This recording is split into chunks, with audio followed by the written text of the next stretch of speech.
My time when I felt like I was truly free, it's crazy because I was in prison when I felt like I was truly free, but I was physically locked up, of course, but in prison, I felt truly free. That was a time when I was like learning who I was, like finding out who I was as a person, like understanding who I was. Like I was going around a long time, even not even knowing like really who I was as a person. Like, is I'm a shiesty motherfucker, is I'm a cool motherfucker, I'm this and that. I really broke that shit down, like who I am as a person, and like outside looking in, and I figured out who I was. Like, oh yeah, I'm straight. I can do anything now. I was content. I was felt free as fuck. My name's Zachary Morgan. I'm from Flint, Michigan, born and raised. How important would you say a family connection is to your upbringing?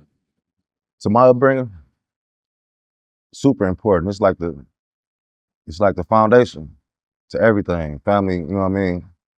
Everybody lean on each other, everybody learn from each other, you know what I mean? Mistakes, you know what I'm saying? People can build upon because they family, they can talk about it, you know what I mean? Put it on the floor or whatever. But but yeah, stuff like that, it's probably real prevalent being in the family.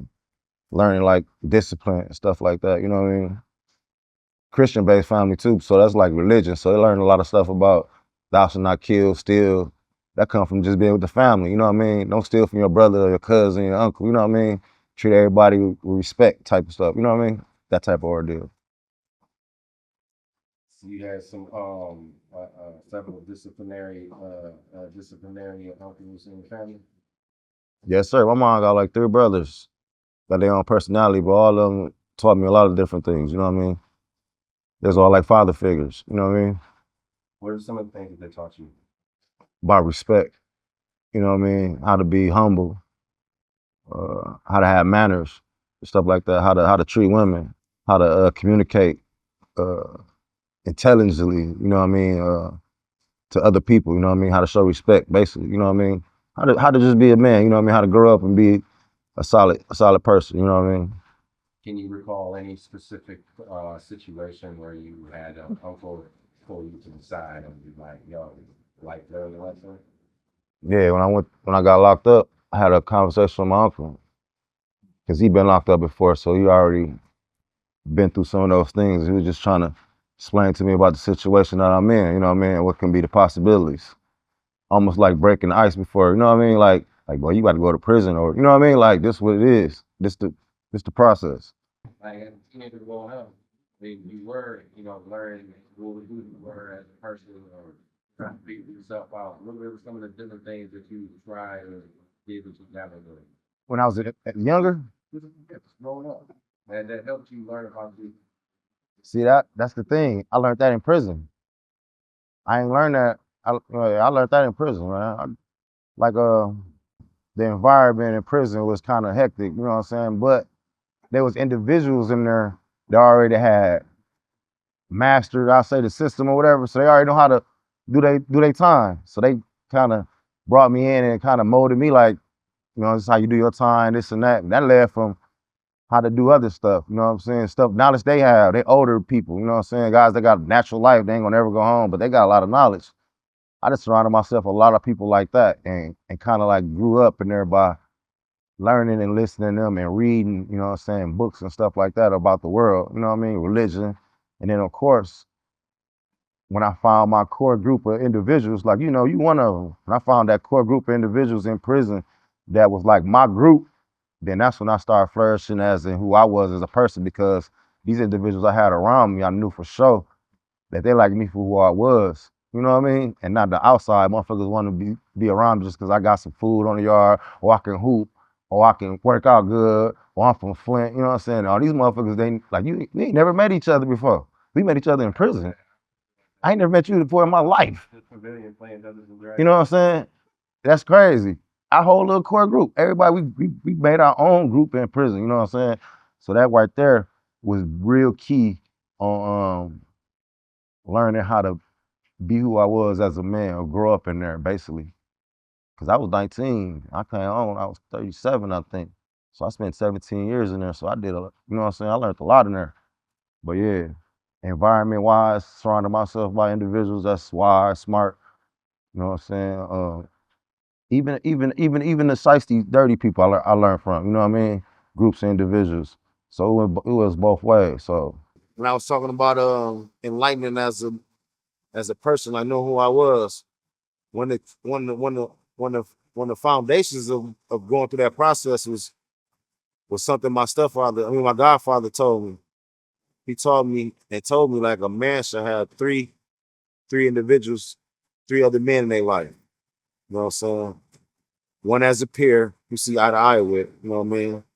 One as a mentor you can get past knowledge from, you know what I'm saying? Get passed it down to you.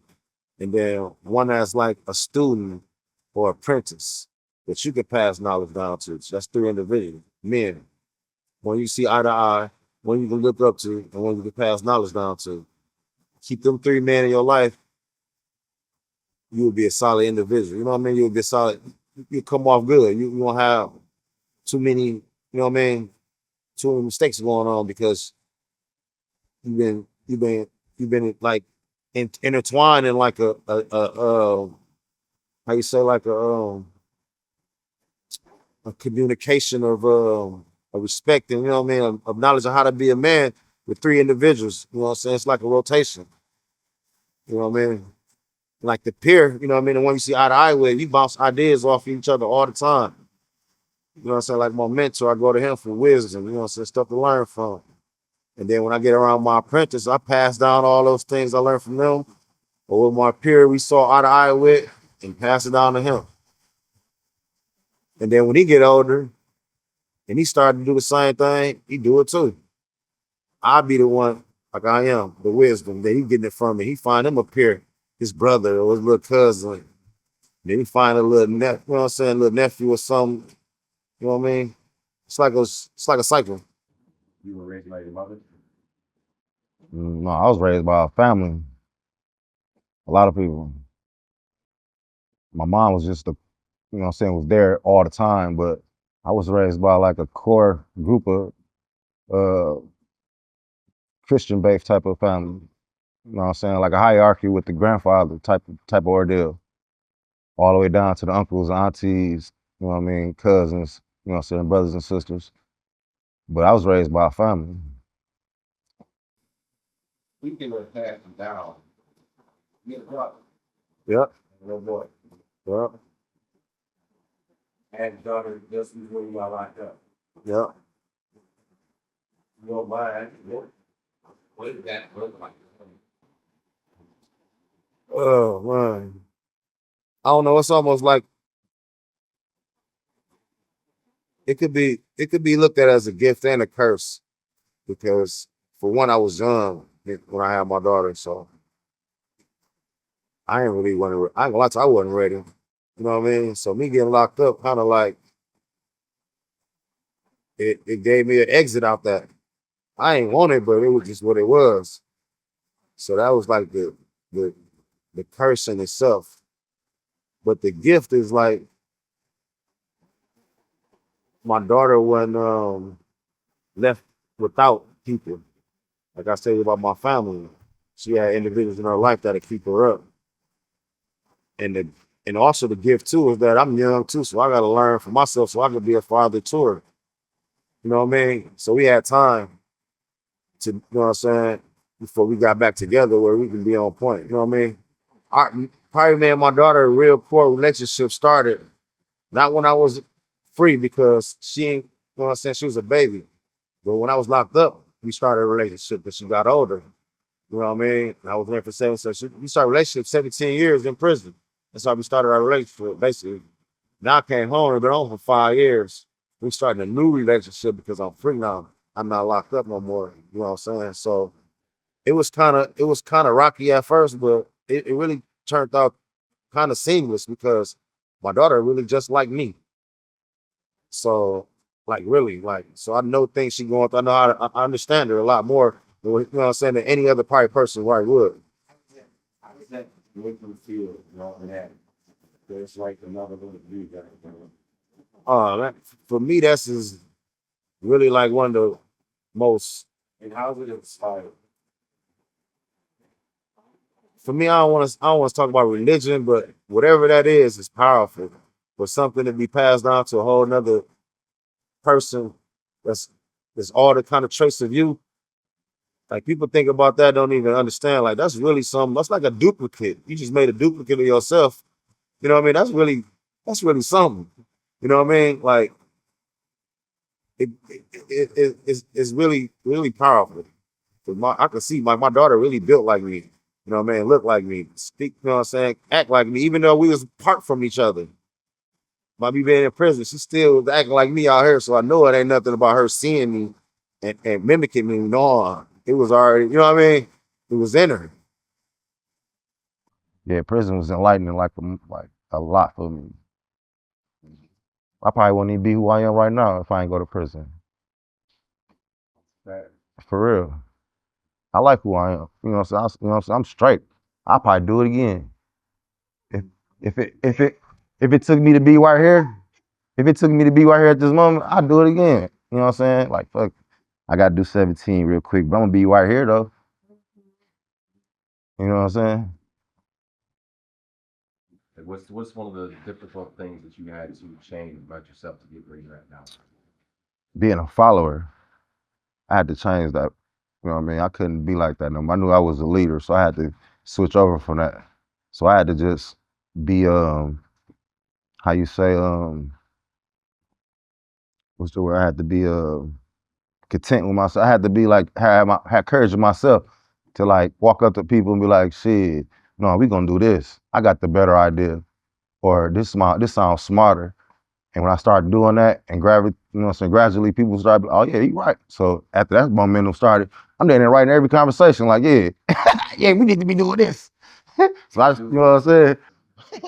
What's the hardest habit you had to break from your past life? In my Past past life life, I relating mean, to the person that you were.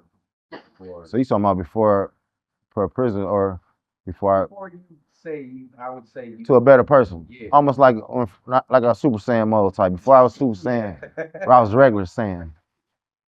Like the hardest thing to break, that's what I was telling you. It was breaking me being a follower. Cause me growing up as the only child, I had to make friends. So I had to go out, find motherfuckers and follow people. Like shit, what's up, what y'all doing? You know what I'm saying? After I broke that though, that was a big key on me being who I am now. Like, no, I ain't no real follower. I'm really a leader.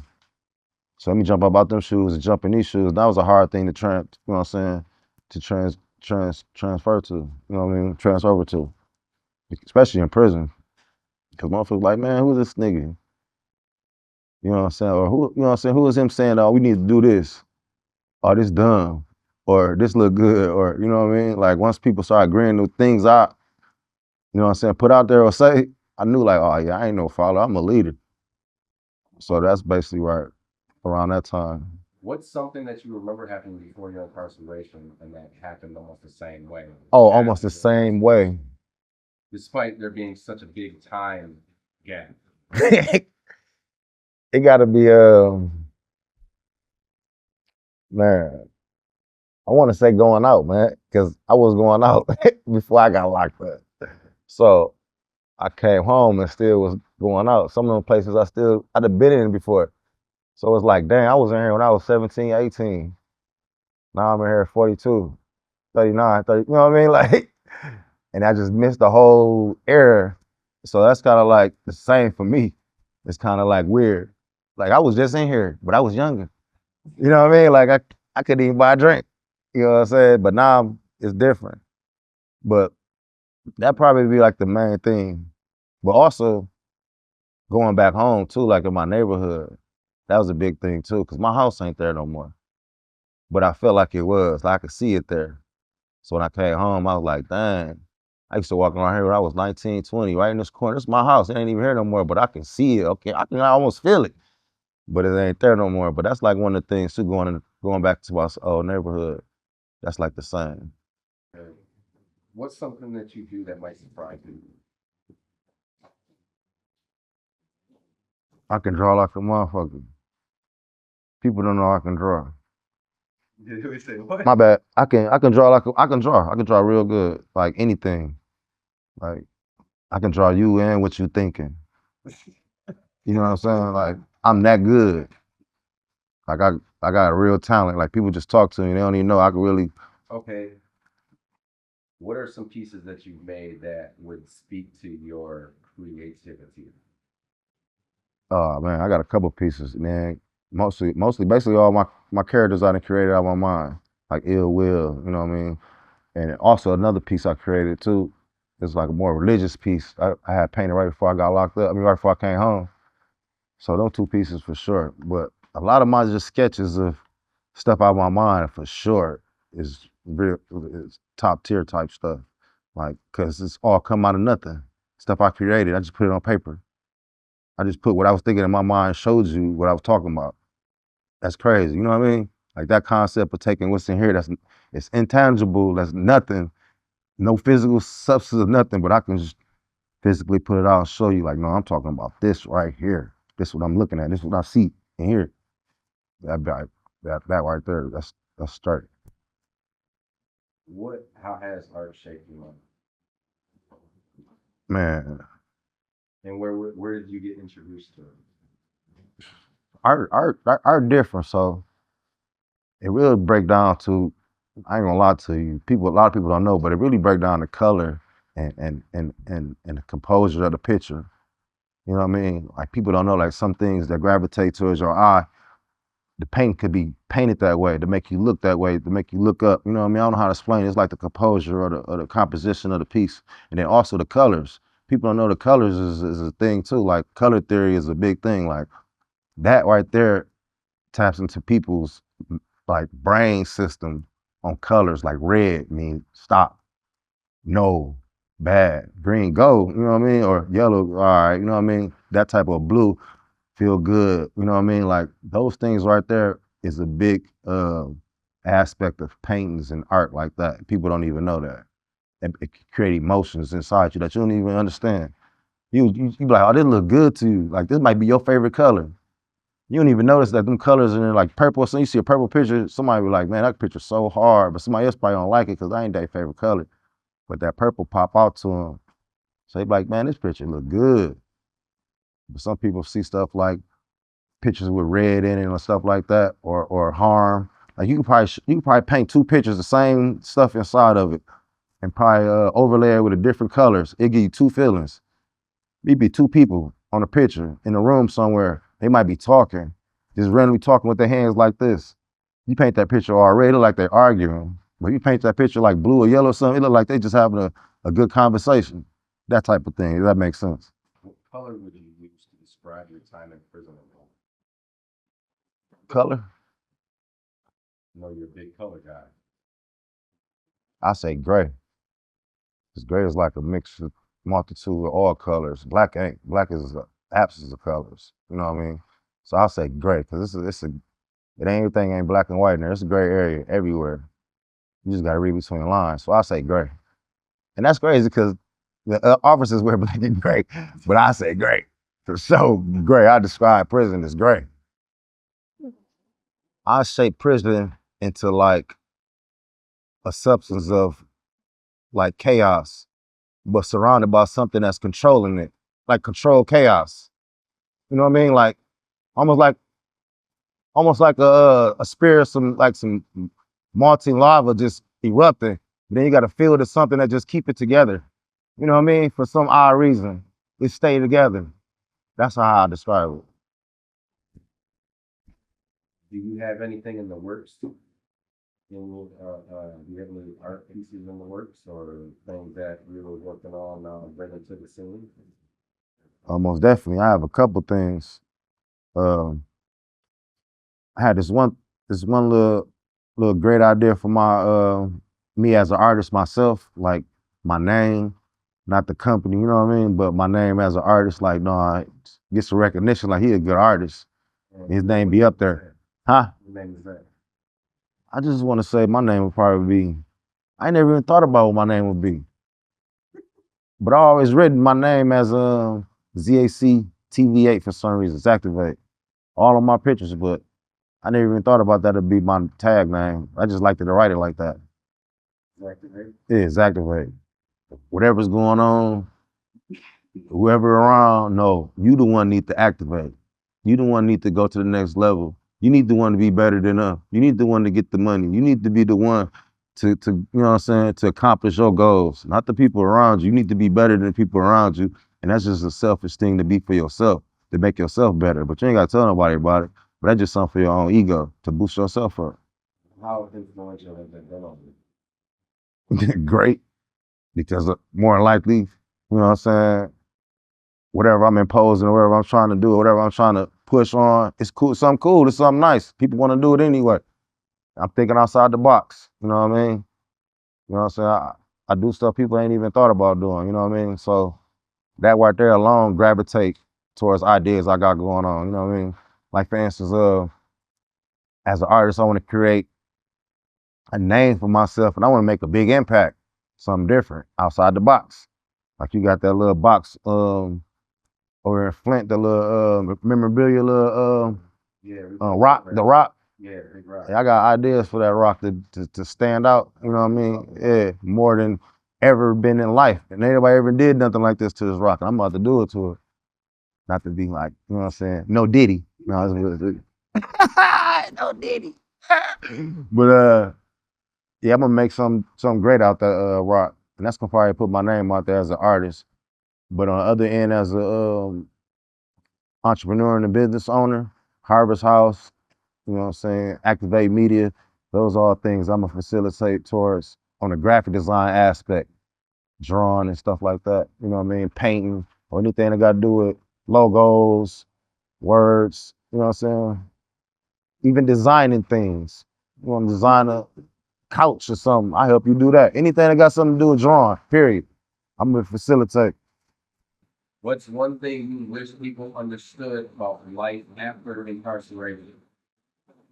I just want people to understand that, like one thing, like going to prison ain't the all end all for anybody. It depends on your environment and where you're going to for sure when you go home. But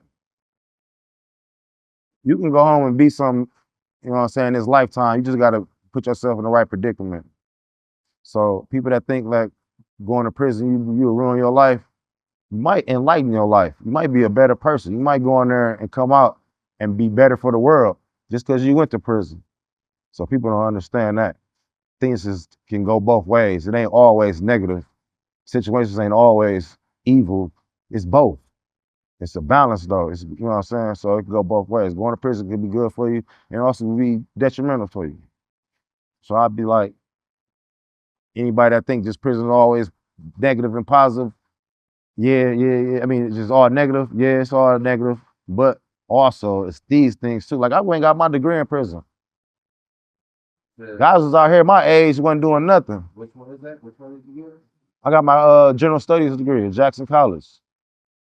Guys my age, I was growing up in school, they was still in the street, doing whatever they was doing, living with their mama. I was in prison just honing my skills on drawing and crafting my mind and going to school.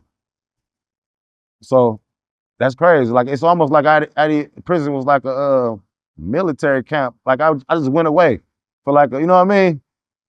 Yeah. For me it was. That's a weird way. That's weird. That's crazy, ain't it? No, that's legit. My mom used to tell people I went to the army when I first got locked up. Cause she didn't want to tell people I got locked up for so long.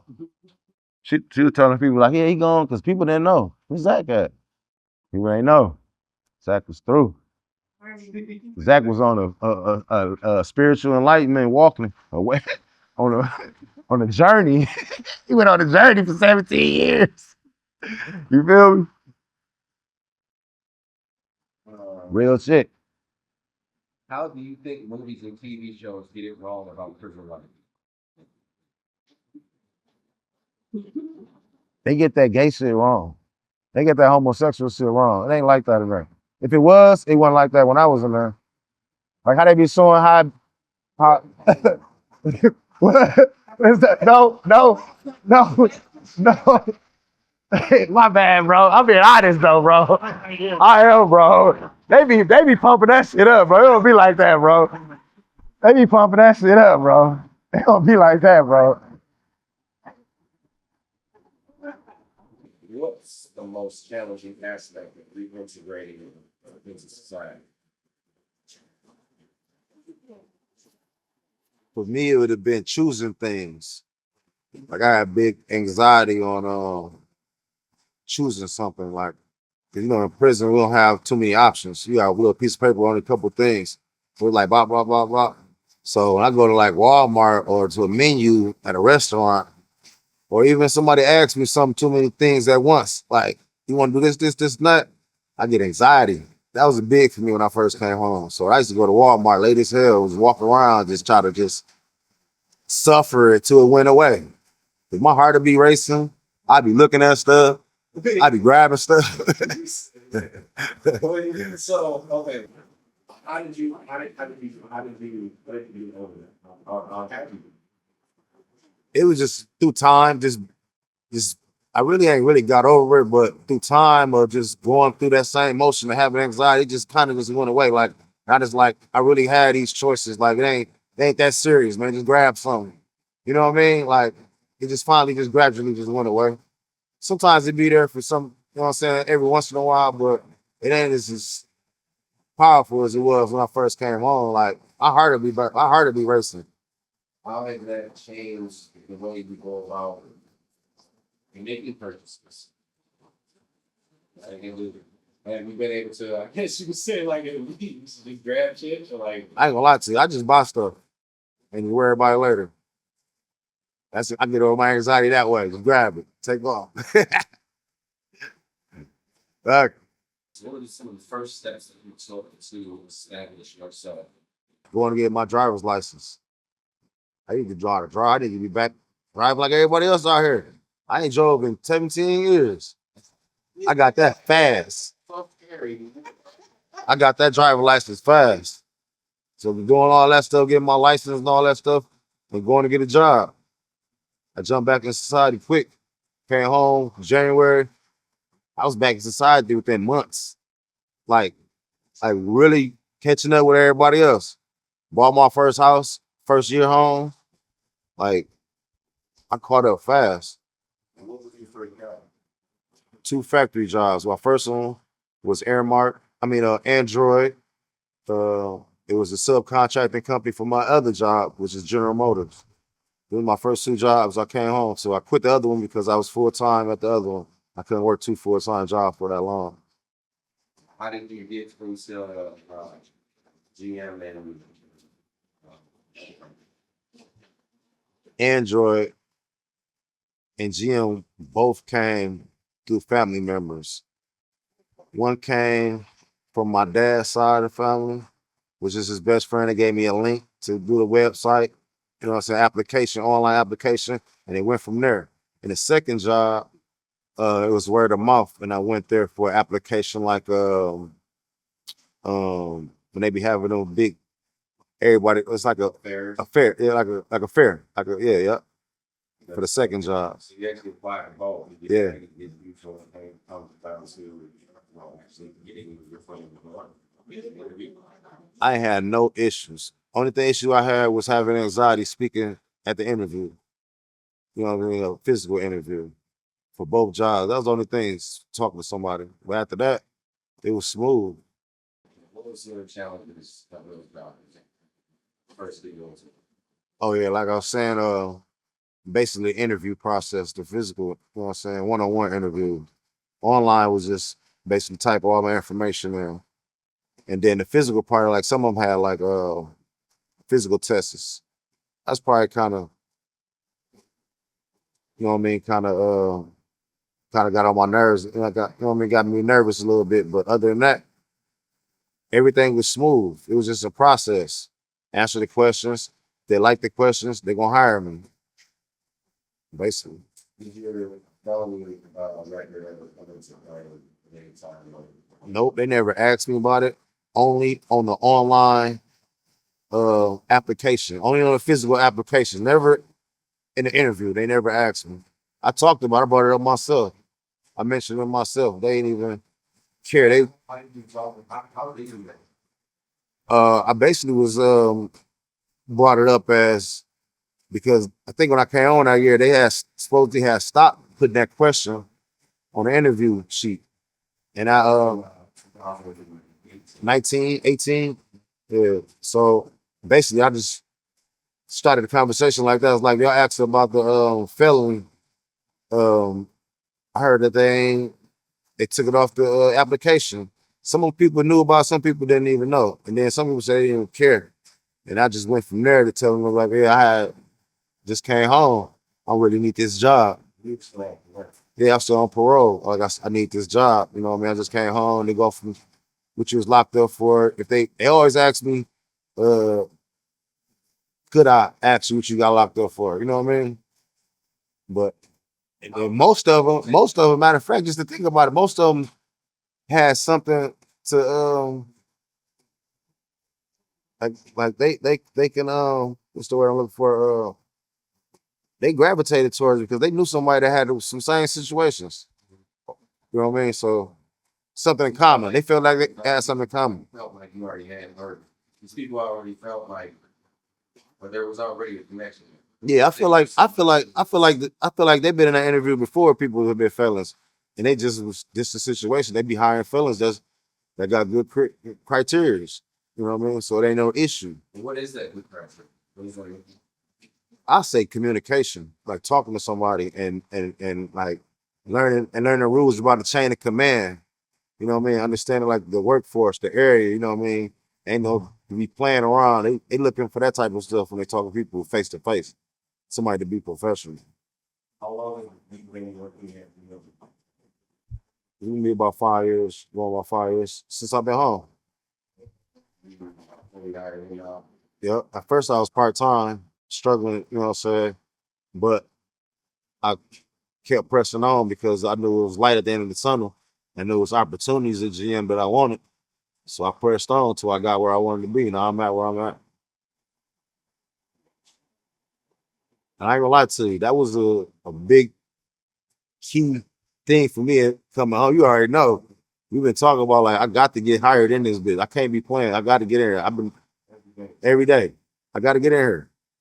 If I don't do nothing else, just to quit though, just to quit though, just to say like I did that and now I can do something else. It's like going to college. So Uh, has there you met other people with felonies and stuff in the same job? How that I met other people with fellas. you met people other too in these types of jobs that have felonies? Oh yeah, of course. Well, Some of not too many, not too many have been locked up as long as I have, but it's a lot of other individuals that have spent time before it came home and got themselves together and been working with me around me. And some people don't. They be back into the streets. But yeah, I done met guys that was locked up with me that's out here working. You, Snoop, a lot of people, you know what I mean? A couple other guys I work with though, physically, you know, at the same job. My cousin, a couple family members, you know what I mean? how's that relationship work? Honest, it's kind of different. Like we was all in there now. Now we all out here, so it's all real now. We ain't in prison no more, trying to survive or playing around or just living, whatever. Now we gotta get out here and get on our shit. They don't get advantage of being the resources, such as like pushing the birds or anything like that. Yeah. You know the plan because they give us an side that we want to get out. Did you ever like go through that? I went through it. I read it. Uh, I tapped into sources of get income out the state, like through what's it called, Michigan. I forgot what it's called, but it's where they be giving people stamps and stuff like that. I forgot what it's called. But yeah, all that type of stuff through the government. Yeah. So all that stuff was put for, you know what I'm saying, put on my plate. So I took it all. Government assistance, yeah. So of course I applied for all that stuff when I first came home. Basically just talk to the people on the phone, then go downtown and show them my face and answer some more questions. Had to show them my discharge papers from prison. You know what I mean? How long I was in there for? Huh? The process took probably about a back and forth, probably about a month and a half. We had to go down there, you know what I mean? Like get the paperwork together. Like it's probably like matter of fact, it's probably like a month. Probably like a month altogether. What was the challenge you faced since you started out? Started my business. And you're a Get big person, so for you, right? right. It'd probably be like getting my name out, like networking, being around the right people. You know what I mean? Uh, that'd be probably my biggest thing, because then nobody knew nobody know me. What is that? What is that? What is that? What look like? What's that look like when you're trying to put yourself out there? Who are you putting out there? You go and you see you go out and so This would look like. This would look like. With social media, you know what I'm saying? I got followers, people that know me, so they tap in. So I go live a lot. You know what I mean? Everywhere I go, I eat. You know what I'm saying? Places I go eat, I show my food. You know what I mean? People I with around. You know what I mean? I mingle with people. You know, it's a couple bar scenes or whatever, but all positive places. You know what I'm saying? Stuff that people like to do. You know what I'm saying? I go to museums. You know what I mean? Take pictures and stuff. You know what I mean? Um, and I also like try to like put myself on social media as who I am as a person, so people get to know who I am. You know what I mean? So they do see me out, they be like, oh, he is real, or he do be doing this, or he do be on that. So it's almost like keeping up with how people want how I want to be portrayed. So I keep on doing what I do. You know what I mean? So I don't know how to explain. It's like word of mouth. They be like, oh, he be drawing, or he do this and that. Oh yeah, but when they finally see me, oh, I can prove it. Got my tablet. I can show them, like, you know what I mean? Woo, woo, woo. Or I'm doing this, or I'm doing that. You know what I mean? So they learn about something on social media. They can see me, and they, you know what I'm saying, face to face, and really know I'm really doing that. Because social media is a big outlet. It taps into everywhere. People outside my immediate, you know what I'm saying, area can see what I got going on in other countries. So basically, yeah, I'm gonna use social media to put my face out there in the world, so that everybody know, like, this is a guy from Flint that's doing this, and everybody can see it. based on your experience, what changes would you like to see in the criminal justice system? It's hard to explain. It's almost like Like, I know there's a lot. Like there's a lot to me. even the mechanics on how they dictate how much time you get for the situation. Like for instance, yeah, the fence variables for sure exactly what I'm talking about. Like for instance, in my case, all facts. Nobody got hurt physically, nothing. Some property got harmed, but nothing physically, nobody got hurt. Of course, somebody was threatened, their life was in danger, but nobody physically got harmed whatsoever. But I got attempted murder, aiding and abetting, 15 years for that crime, because it's a floater. You can get anytime they want to get you. And my fence variables is added up so much because of what happened inside the case and other things. The numbers are so high where it gave me that much time as my minimum. So you're saying like the time is essentially like they already have a list of stuff that It's already a grid. All that stuff had a grid. Everything I did in my cases broke down in numbers, and those numbers was added together to give me some variables to tell me how much time I should get for this charge. said. So how would you say the judge has discretion in sentencing? You would say it's already fixed. The judge himself said he was very surprised at that verdict, and that he hoped that uh, I got a good lawyer to get back in and appeal. So I know you're going to want to appeal the case, but he also has the right to do what he want to do, to give me whatever time he want. And he knew all the facts of the case, but he still allowed them to sentence me to 15 years. Like, it was 17, but 15 for that charge. But I was saying, like, vice versa, other charges, manslaughter, great bodily harm, they got maximum of 10 or 15 years. So these people, individuals really hurting people, really, the case facts, they hurt somebody, killed somebody. They was going home before me. That's what I was talking about, like the language and how things should be brought up to date. They need to make it make more sense. That don't make no sense. That's not even logical. How do you think how do you think society's perception of formerly incarcerated individuals could be changed? Say it again. How do you think society's perspective of formerly incarcerated individuals could be changed? It could be changed by keeping keeping like programs inside a prison and people showing light on those programs to show people outside, like people inside really trying to get their life together and come back out here and be something. They in there just wherever they thought they was doing, wherever they seen on TV. No, they in there going to college, they're in there studying, they're in there getting a trade, they're in there learning something. We can do Jackson.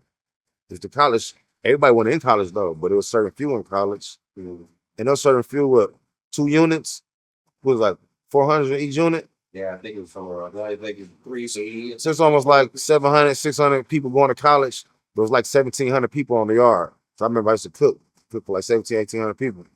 A little bit over a quarter of people in prison, like 30%, 35% people in prison really trying to do something. Everybody else just, A lot of us, almost all of us graduated.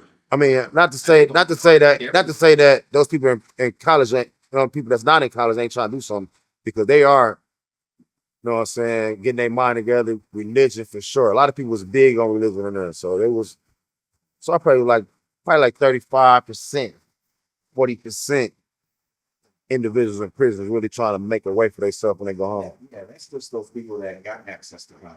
Yeah. It's like we were the ones that are just doing what they can to better themselves. That's what I was just talking about. Like people that go be in religion. Now, them people's always studying, going to book, you know what I'm saying, doing different trades and stuff like that. What can you tell me about the formerly incarcerated, and the businesses that they are running now? They've established. Formerly incarcerated people in the business that they own right now. I mean, Oh man, I say this: everybody that was in prison that was really talking about what they were going to do, like had real entrepreneurship, real goals, real business plans. They were out here doing it. They come together. It was lawn care businesses, music, music. like a lot of people with music for sure, but lawn care business for sure. A couple of people got into plumbing, like I could say dirt. Who? Nick. You know what I'm talking about. People got into building houses and all type of things. Like they use their craft that they learned in prison. They out here using it right now. But the ones that wasn't really doing nothing, doing the same. It's almost like wherever people that was really doing good in there, doing good out here, and people that was doing on BS out there in there, doing BS out here too. Basically. Why do you think that is?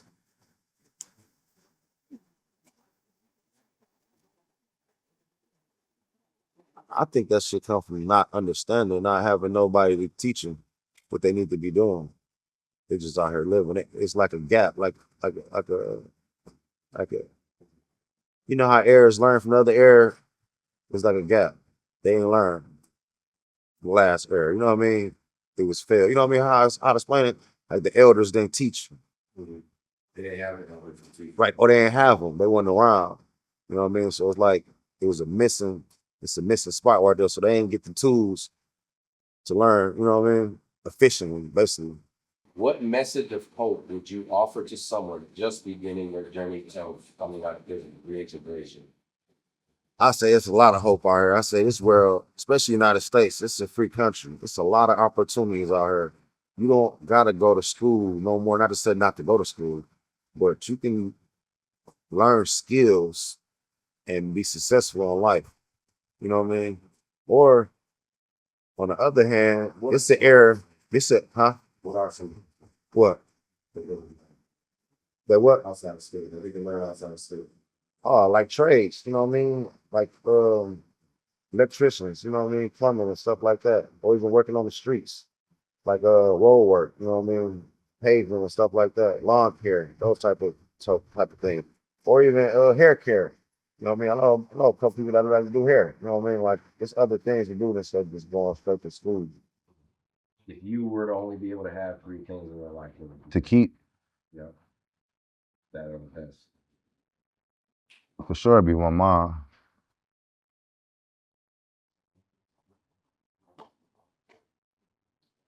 It'll be my talents. I'll keep that for sure. And I also keep,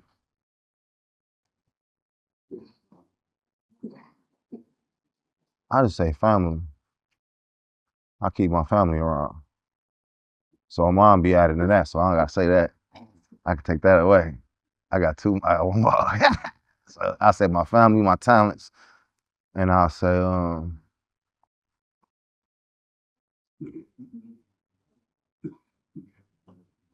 don't know. That's probably all I want. I don't even need nothing else. I just take them two.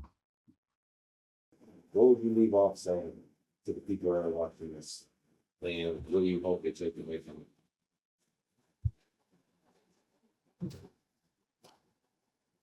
I hope people take out of this like life is life is crazy, man. Life, a lot of stuff be happening, but if you stay focused and true to yourself and who you are, and be humble, man, other things can happen. Stuff can change. You know, it ain't always gonna be a worse situation. You just gotta get yourself out that environment and look forward to something better. And eventually it's gonna come. Basically, what you looking for, you're gonna get. You want some this, you're gonna get that. You looking for this, you're gonna get it, you're gonna find it. It's gonna gravitate towards you. It's gonna come to you.